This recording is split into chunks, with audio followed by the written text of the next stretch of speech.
ስዊድን ስትባል ወደ አእምሮአችን የሚመጣው ምንድነው? ሰላም፣ የዳበረ ዲሞክራሲ፣ ነፃ የጤና አገልግሎትና በዓለም ላይ ካሉ ውብ አገራት አንዷ መሆኗ ነው። ብዙዎቻችን ስዊድን መኖርን እንደ ትልቅ ሕልም እናየዋለን። ነገር ግን ከዚህ ውብ ገጽታ ጀርባ ማንም ደፍሮ የማይነግራችሁ ብዙዎችን ተስፋ የሚያስቆርጡና እንዲያውም ወደ አገራቸው እንዲመለሱ የሚያስገድዱ 5 መጥፎ ጎኖች አሉ። ዛሬ በዚህ ቪዲዮ ስለ ስዊድን ኑሮ እውነቱን እናያለን። ይህን ቪዲዮ እስከ መጨረሻው ካላያችሁ ወደ ስዊድን ለመሄድ አታስቡ፣ ምክንያቱም አምስተኛው ነጥብ ለብዙዎቻችሁ ያልተጠበቀ ሊሆን ይችላል። የመጀመሪያውና ትልቁ ፈተና የአየር ጸባዩ ሳይሆን ጨለማው ነው። ስዊድን በሰሜን ዋልታ አካባቢ የምትገኝ አገር እንደመሆኗ በክረምት ወቅት ፀሐይ ማየት ብርቅ ነው። በአንዳንድ ከተሞች ጠዋት 10 ሰዓት ላይ ነግቶ ከሰዓት 8 ሰዓት ላይ ይጨልማል። ይሄ ማለት በቀን ውስጥ የምታገኙት የፀሐይ ብርሃን ከ3 እስከ 4 ሰዓት ብቻ ነው ማለት ነው። ይህ ጨለማ በሰው ልጅ ስነ ልቦና ላይ የሚያመጣው ተጽዕኖ በጣም ከባድ ነው። ሲዞናል አፌክቲቭ ዲስኦርደር ወይም የክረምት ድብርት የሚባለው በሽታ በስዊድን በጣም የተለመደ ነው። ቫይታሚን ዲ በክኒን መልክ መውሰድ ግዴታችሁ ይሆናል። ለኢትዮጵያዊ ደግሞ ሁልጊዜ ፀሐይ አይቶ ለለመደ ሰው ለወራት በጨለማና በብርድ ውስጥ መኖር ከፍተኛ የብቸኝነትና የጭንቀት ስሜት ይፈጥራል። ይሄ ብርድ ብቻ አይደለም፣ የነፍስ ብርድም ጭምር ነው። በሁለተኛ ደረጃ የምናየው ስዊድናውያን በጣም ደጎችና ጨዋዎች ናቸው። ነገር ግን የግል ሕይወት ፕራይቫሲ ለነሱ ትልቅ ዋጋ አለው። እንደኛ ሀገር ጎረቤት ጋር ሄዶ ቡና መጠጣት ወይም መንገድ ላይ ሰላምታ መለዋወጥ እዚህ ሀገር ብርቅ ነው። ከስዊድናውያን ጋር መቀራረብና ጓደኛ መሆን ዓመታትን ሊወስድ ይችላል። ብዙ ስደተኞች የሚናገሩት ትልቁ ችግር ብቸኝነት ነው። ጎረቤትህ ለዓመታት አብሮ ኖሮ ስምህን እንኳን ላያውቀው ይችላል።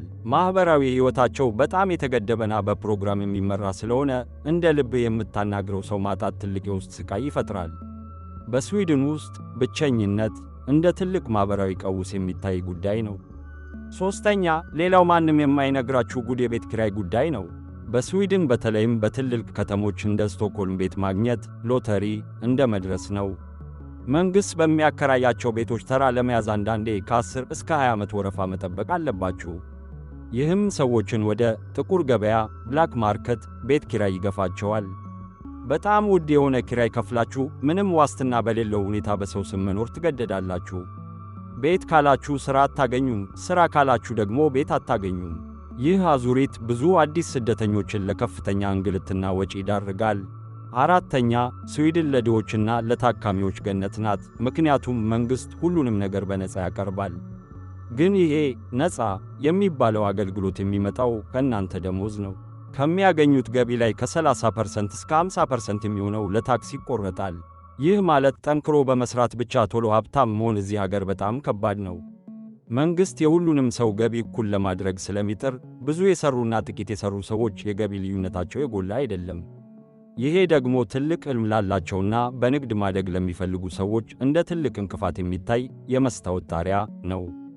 አምስተኛ፣ ስዊድናውያን እንግሊዝኛን በጣም አቀላጥፈው ይናገራሉ። ይህም መጀመሪያ ላይ ቀላል ይመስላል። ነገር ግን በቋንቋቸው ካልተናገራችሁ በስተቀር ማኅበረሰቡ ውስጥ መግባትና የተሻለ ሥራ ማግኘት አይታሰብም። የስዊድን ቋንቋ ደግሞ ለመማር በጣም አስቸጋሪና ጊዜ የሚወስድ ነው።